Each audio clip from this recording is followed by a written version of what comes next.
Okay, so Tyler, I know you probably don't care, but I'm going to show you how someone in the real world would attack this problem using computational methods and applied linear algebra.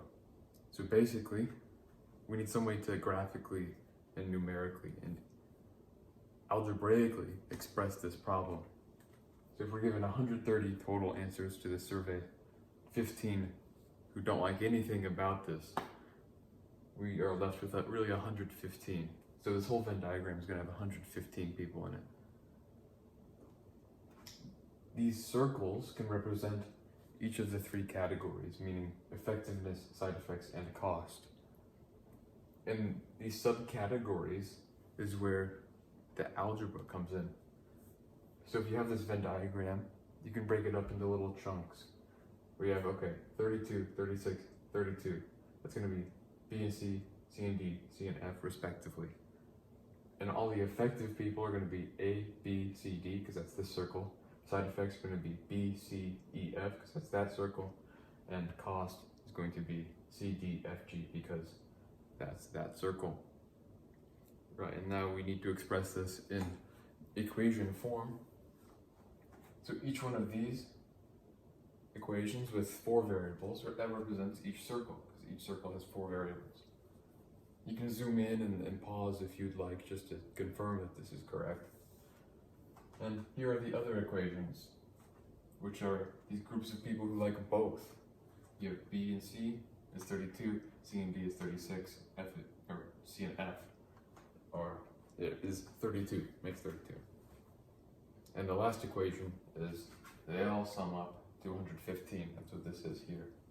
And you can represent this as a matrix where you have columns A, B, C, D, E, F, G. That's really what that means. And each one of these rows is one of these equations. So let's just take a random one like B plus C plus E plus F equals 69. So what you do is you take these variables, the coefficients of these variables, and you kind of assign them to where they belong in the matrix. So let's just take this one for an example. For A, it's 0 because there isn't one. For B, there's 1. For C, there's 1. For D, there's 0 because it doesn't exist. 0 there. E is 1, F is 1, and G is 0. And this all equals 69.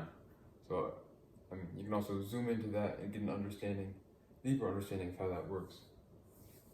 Something you can do is use something called Cramer's rule to find C specifically, because that's what you're looking for the intersection of these 3 circles, which is the determinant of the matrix AC and the determinant of the matrix A. A would be just this part, with all these 1s and 0s. AC would be this matrix, except the C column right here would be replaced by this column. Don't ask why it works, it just does.